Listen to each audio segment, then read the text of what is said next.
whipping cream. You can take a dip, don't get addicted like it's nicotine. You never catch me with no nigga looking suspect. Every day I roll with my amigos like an offset. Had them highly gash, said your team is super awesome. Told her come to London City where we do this often. It's going down when I step inside the function. Shutting on your town, blowing up without a caution. Doubling my pounds, you won't even see a portion. Give me the crown, nobody wants you like an abortion. Damn. Rap game extravagant, I'm coming with a bag of tricks. They make like Judas, they only deserve the crucifix. I dumbed it down, now all I hear is pressure doing bits. Michael signed an OVO and I ain't even from the 6. The one is mine, flip the 6, I'm from the Nizzy 9. Yeah, shiny, find the finest mysteries up in my mind. Find the time, run the best of lines, fins the best of crime, and press the press with half address. Only show interest in dams. I love the grind, but some of these bloggers blind and maybe deaf to turn their heads, cause I ain't really into grime, right? Far from my novice, but I know it's all these girls look for bread like they're really into holders. Spitting road doesn't make it cold, nigga, hold this. Lord on the side, you can go and call your oldest. Waves on the party overseas, nigga, Moses. Till I make it to that fucking building where Hove is. Rockefeller, you know the flow is stellar. You know I'm counting on my cheese, nigga, mozzarella. I'm growing a red already storm like I'm an umbrella. Let's leave it as that. Yeah! Chri DaPrince, man. What's going on, man? Welcome, great to have you on. Glad to be here. Right, so obviously this whole conversation is going to be based around the Before the Rain EP. But before we get into that, I want to talk about you first as like an artist. So you're a rapper essentially, but obviously we classify everyone now as an artist. But yeah. when did you first get into like rap and music in general? It depends, listening or actually rapping? Well, listening to the point where you were inspired enough to be like, I can do this. I was listening, so I'm from Congo, innit? We came here like 2000. So Okay. I've got like 2 older brothers and 1 sister. And me and my 2 older brothers slept in one room. And they're older, innit? So they would play all the American music. You know, Africans were not listening to British music, we're listening to American music. This is before the scene. Exactly. Like so they were listening to all of that. So they'd be playing like Nas, Big L, Pun, all the Jewels, all of those kind of things, Parks. And that's what I would be listening to. I was like, what, 6, 7 years old, going to school, singing 50 Cent, all the swear words, everything. That's what I'll be rapping. And then only till later when I would hear the song, I'm like, oh, that's the song I used to listen to back when I was little. And I'll listen to it back and I'm like, oh, this is it. So that's how I got into music. It was kind of fed to me, really. Yeah, so like Big L, Nas, like sounds like it's a lot of heavy New York influence, you'd say, like more so than anywhere else? I mean, I like music from everywhere else, but when I always go back, I always remember the music that came out from New York, because that's like the essence, the sound, the nuance, the vibe, that energy. You don't get that from anywhere else. LA has its own type of energy. Very cool. Atlanta, you got that now. Even UK, there's a certain energy that every city sort of brings in their music. Yeah. And I just sort of navigate myself easier through that New York kind of vibe. So you'd say like through like growing up listening to like a lot of New York and like newer New York, is that how you developed your sound? Because I hear a lot of like the Beast Coast style in your sound. I'd say so, yeah. Like I was force fed in. That's the only way I knew how to rap. Yeah. So when I hear rap, I'm like, oh, it should sound like this because that's what I grew up listening. But I'd say like, if you listen to my music, my attitude is very UK, but the flows, you can hear that they're not really from here. So it sounds like UK, but you can't really put your finger on it. It's like, it's kind of from London, but there's that something there. Yeah, I hear a lot of like Joey Badass sort of like Michi Darko-esque, or you give up a Michi Darko-esque way, but a Joey Badass type flow in certain respects. Yeah. But you're a bit faster from what I've seen as well. Yeah, I'd say that's the UK side, because when I was listening to UK music, it was like a small period. It would be like I would listen to like Gets or Chip when it was Chipmunk, and a bit of Reg Free too. But that's probably where the tempo comes from, or that's just what I bring as the artist, really. But yeah, that's me, I guess. Okay, so but being a UK artist with like more of an American-esque type sound, what's like the feedback you generally get? Because I feel a lot of the time back in the day when British people were trying to sound American to sound like what they were listening to, people were like, "Rah, what are you doing? Why are you sounding like man from over there? Sound like you're from here." Like, do you ever encounter that? Of course, there's definitely a lot of backslash, but especially before I kind of like not establish myself, but kind of put my foot down. I'm like, nah, this is it. This is you. So you get the yeah, you're good, but you're trying to sound too much like blah blah blah blah blah. What's the other ones? Oh, you're trying to be this. I'm like, nah, I'm being me. this is me. Absolutely. And with music, no artist is original, the way I see it.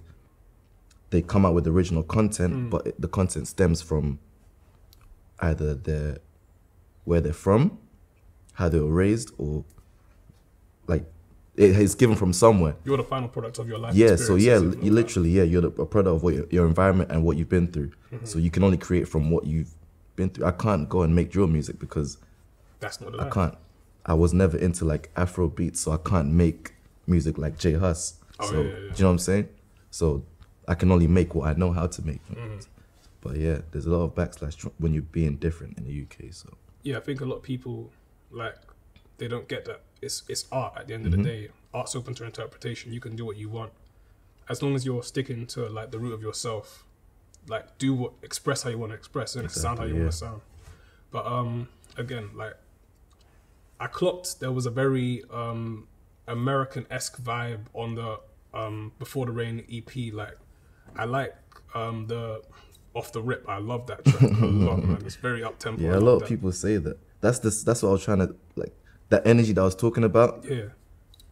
That energy, and I don't hear that in the UK, and it's like a vibe where the song is just it just makes you want to. Energy, yeah. Even if you don't hear any lyrics, you just want to do that. It's the archaic like Beast Coast type. That's what you get from New York. New York just you make that face. Headbangers, innit? That's it.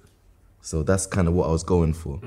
But I'll probably want to shoot that video in New York to really get the image across. Like, yeah, this is what I'm trying to bring here. That's how I see myself, really. I call it like the bridge. Because I feel like even though a lot of artists are crossing over, they don't really do it. What's the word? Like consistently? Like not consistent. It's not natural. I feel like a lot of the connections are forced. Oh, yeah. And that's why we haven't really made that seamless kind of bridge. But so I you feel mean like with like Drake, like being with like BBK and stuff like that, like it doesn't feel... Yeah, that's not organic is the word I was looking for. Organic, yeah. It's all like strategic.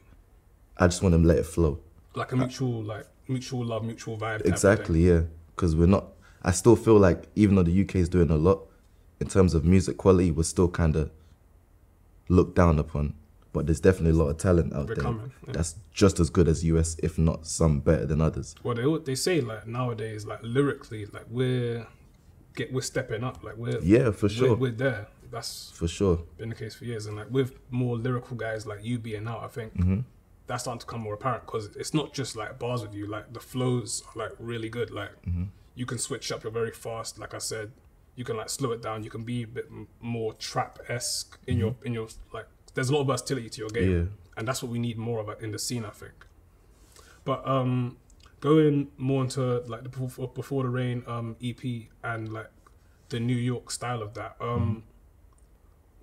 When it comes to like doing stuff in New York, in general, like how you want to do the Off the Rip in New York, what are your actual connections to the city? So the first connection I made out there was I just went. So this was like 2014 maybe. I've always wanted to go visit, so I'm like, you know what?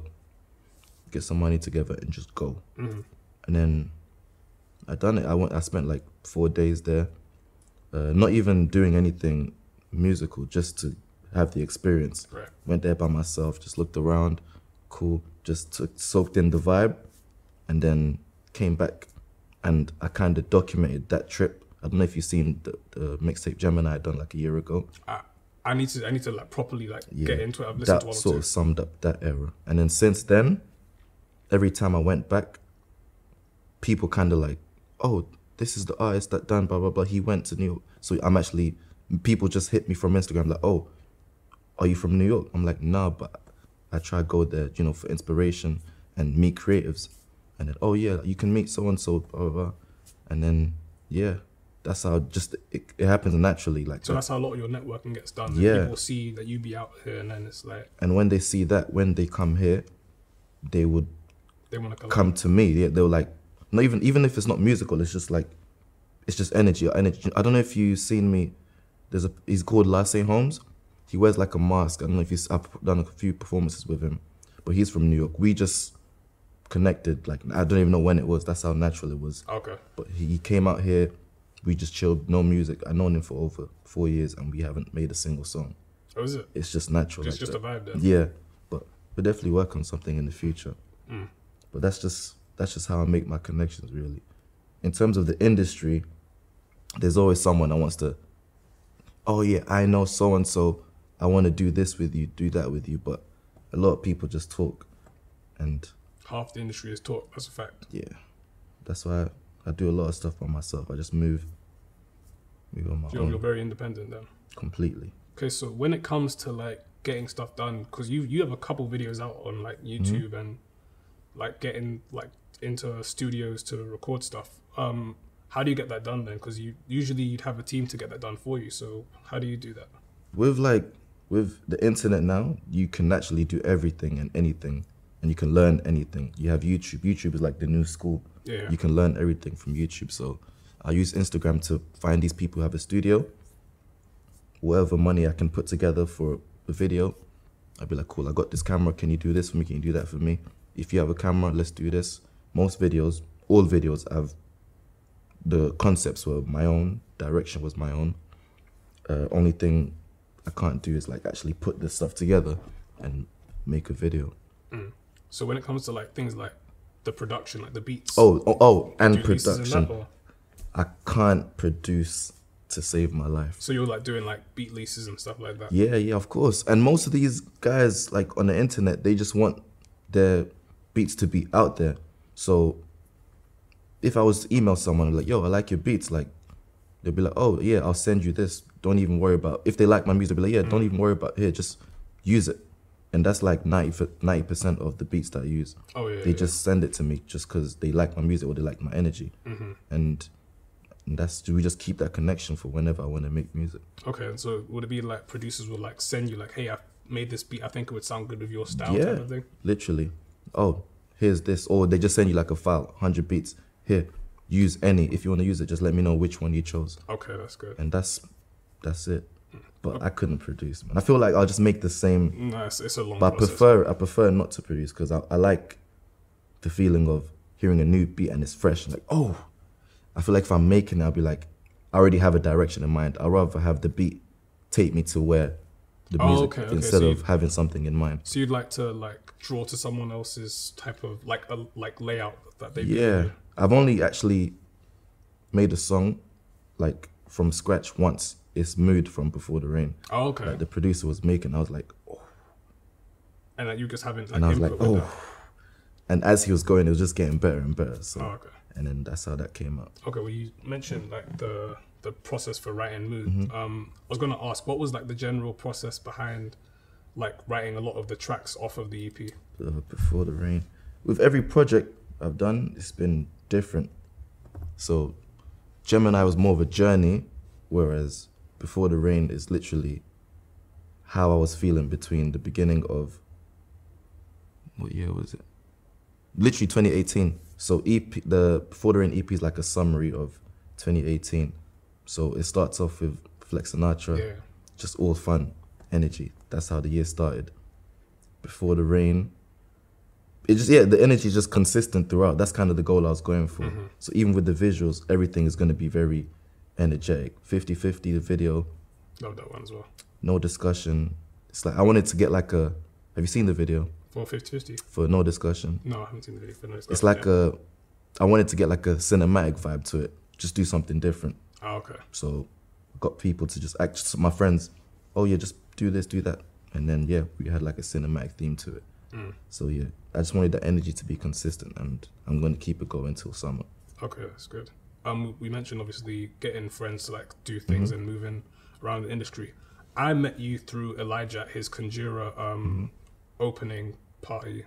And then you have your own like clothing line that you're wearing now. Yeah, the yeah. For the Rain clothing line with Conjura. Yeah. What's your connection with Elijah and how do you go about getting these types of opportunities where someone's like, I want to give you a clothing line or I want to work with you, like do a joint venture? So I met Elijah around summertime. Okay. He's a friend of a friend. So a friend I went to school with. I think they studied together or something like that. And my friend just told me like, oh yeah, there's this guy Elijah. He's working like a clothing brand, like he wants to give you some stuff. I'm like, yeah, no problem. I'm doing this show. You can just come through. We'll meet there and we can just chill, talk. He came to the show, brought like Conjura products. We never actually started like a collaboration or anything. But before that, I already had like my own sort of merch. I don't actually sell my merchandise. I just use it for promotion and I'll give it away. Right. That's what because right now it's not all about profit. I just want my content to be out. That's why I don't mind not making profit. But back to the Elijah. Yeah, he came to the show and he brought like a bag of clothes. I'm like, oh, this guy's serious. And he's like, yeah, you can just wear this if you want, whenever you want. I'm like, I'll wear it now. Since he made the effort to come from wherever he came from, bring a big bag and actually give me sample stuff. So I'm like, yeah, I really like this. And then in my mind, I already knew that, yeah, cool, I'm gonna have a relationship with this person simply because of the effort. No one's willing to do things for you like in this industry. So once I see someone is willing to take time from whatever they're doing to come help and support without knowing if I even wanna like, yes, I appreciate that. Yeah, no, Elijah's legit like that. For sure. And then yeah, I just wore his t-shirt on that show and the t-shirt was cold. It was like 8 quid, you know the logo? Yeah. But it had like the sparkles on it. Everyone was asking, oh, where'd you get that from? Where'd you get them from? I told him, he's right here. So that way he made his own connections and I got like... Mutually beneficial. Yeah. And then a couple months later on, I told him, I'm trying to work on this. I'm trying to get like just basic tees. And then he came up with the whole concept. All I had was the logo and everything else. Oh, okay. I was going to say, did he design the logo for you? But this is actually the same font as the, I don't know if you, the cover of Before the Rain. It's the same font. I just took out everything else and I kept that. And I said, yeah, run with it. Whatever you want to add, just... So it's more of like a collaboration rather than he's doing something for me. Like it benefits both of us because his brand gets more exposure and I get merch for my supporters. Okay, that's good. So naturally with any artist releasing a project, the plan is to usually go on tour and like see how people react to it from place to place. You are planning on going on tour next month? Yeah, February. I'm supporting a German artist called Kelvyn Colt. Okay. He's mainly based around London, but he's traveling everywhere. He's doing a lot of big things. You guys should definitely check him out. Most definitely. Okay. Yeah, but that's gonna be February. It's gonna be like a UK tour, so it's not like Europe or anything, but it's definitely gonna be the first time I'm actually like doing like back-to-back shows consistently and away from home as well. Okay, that's good. So with that, prepping to like perform live, I saw your IG live the other day. It's like you prepping. What's the like situation for prep? Like, how do you decide? Do you go through like the album track list in order? What's like your method for performing live? I always try cater. If I'm opening for someone, I always try cater to the audience or the audience that listen to the headline because I know they're gonna like a specific type of sound. So for example, let's say I was opening for 6ix9ine or something. I know that the demographic would be off the rip 15 to 20. So that's like a younger age group. So I know that they'll want a lot of energy. If I'm opening for Davies, I know the demographic would be from 20 it's like 30 something to above. So I know that the tempo should be a bit slower and the content should be a lot more. But still, I still need to give the same energy throughout. So things like that just help me know what I want and what I need to rehearse and and how I can perform it better. Okay, that's good. So naturally, 2018, like you like set a great foundation with the Before the Rain EP. What's like the plan for 2019? Naturally, you said off the rip, there's going to be a video, but how's everything like beyond the February? So how's the year looking for you? There'll definitely be more shows before summer after this tour. But I want to focus on keeping this energy going for Before the Rain. So I want videos for every. Well, there's 4 more videos left, so I'll have hopefully all the videos done by end of summer, and then I'll probably drop 2 singles. Okay. That potential. 2 singles to set up 2 new singles. 2 singles to set up for a future project? I'm not sure yet. I just make music how I feel and projects whenever I feel like. So if I feel like project time, or if I feel like I went through a journey, whether it's a month or 6-month journey, I'll put like a project together for it, because that's how I feel like I make my projects best. When there's a story behind it, or there's a reason behind the project, that's when I can make one. But right now, everything is off my chest, so I'm in single mode right now. So it's being in single mode. I saw you posted like a 9/7 remix with Koji. Do you want to go into how that came about? That was actually before the rain. So are you familiar with Koji Radical's work? A little bit. Yeah, he's like one of the few UK artists that actually like follow and support, like simply because of the content of his music and the way he carries himself. Yeah, most definitely. He carries himself like an artist, not a UK artist or US artist. Yeah. You're just an artist, you just create art. And yeah, so he released a song. It wasn't even the song, it was like a snippet and it was just the beat. And I was like, I just kept it. I'm like, all right, cool. Then he released the vocals to it. And I was like, no. I messaged him one DM, like, listen, send me this beat and the remix is out. I've never had any conversation with him before, prior to that. And he was like, say no more. I'm like, oh shit. He actually replied, all right. And then what you think, he maybe like saw that you were like legit about your craft and was like, let me send him this. I don't even know what he thought. He just said, all right. Because he must have got something to send you that beat still. Yeah, this was before because there was like a wave that kind of, when I released 50/50, I was getting a lot more, I don't know, attention. Because of the collab with Blaze. Yeah, that. So this was like in the midst of that. So maybe it was the song or I don't know, but he was like, okay.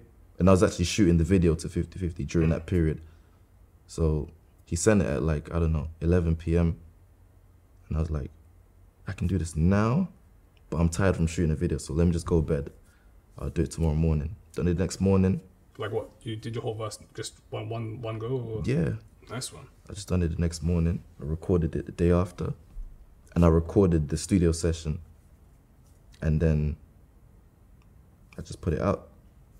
And then everyone was like, oh, yeah. It went viral. And he started a whole, what's it called? Like a challenge. Who else can do another? Yeah.